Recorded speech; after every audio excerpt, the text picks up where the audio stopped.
All right, the theory behind this is that no matter the genre, no matter the type of protagonist you use, the antagonist is somehow superior. And yes, when I say speech in praise of the quote unquote villain, what I mean here is the antagonist. I'm using, once again, the term villain to refer more broadly to an antagonist or a force of antagonism. Now, if you think about a story logically, then this makes perfect sense.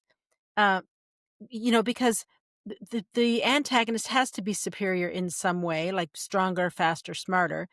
Because if he isn't, your story's going to fizzle out pretty quickly. After all, a story is about a protagonist overcoming the obstacles put in their way by the antagonist or the force of antagonism.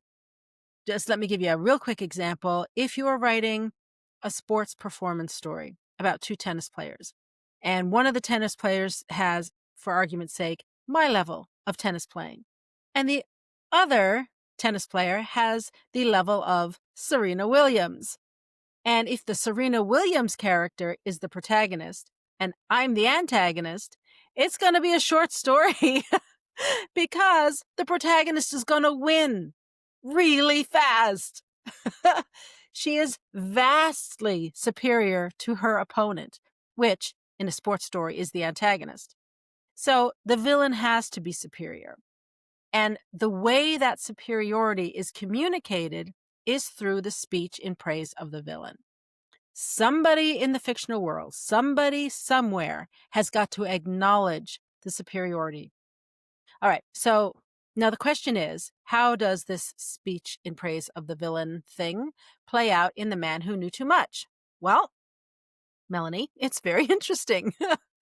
It's a bit of a head scratcher because I did not find what I was expecting. To have a speech in praise of the villain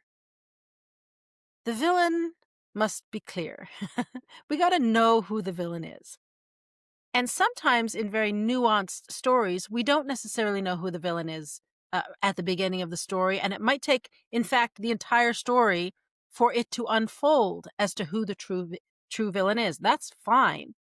In those types of stories, you also have a cast of very complex characters. So when the villain is ultimately revealed, it makes sense because there have been many speeches in praise of many of the characters, and it all kind of works out. Even in a whodunit, when we don't know the identity of the killer, we still know that the killer is particularly skilled or particularly devious, or they're praising the killer without knowing the true identity of the killer. There's still something there. In The Man Who Knew Too Much, we think the villains are Mr. and Mrs. Drayton. After all, they're the people who kidnapped Hank, the little boy. And yes, they certainly are villains, but they're not the primary villain.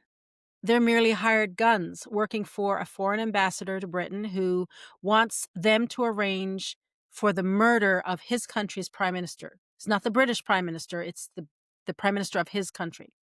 Now, exactly who this ambassador is, or which country he is from, or why he wants his PM murdered, is never ever revealed. We do know that the Draytons are afraid of him because we see their reaction to him. They never give voice to their fear, though, or explain why they're afraid. So they are certainly not delivering a speech in praise of that villain. When it comes to the ambassador, the only thing that comes close to a speech in praise of him is when Mr. Buchanan, who is the inspector from Special Branch, Scotland Yard, informs the McKennas that the embassy is essentially foreign soil. Ben McKenna, the dad, played by Jimmy Stewart, then says, quote, "They can steal kids and get away with it." That is the only line that indicates the superiority of that villain. And I mean, he's an ambassador, so he has a status in society, and there's certainly power and influence that comes with that. But it's not alluded to, or it's not really a thing in this movie. That line, "They can steal kids and get away with it," is all we have. It's not really a speech, but it's all we've got as it relates to the ambassador as a villain anyway.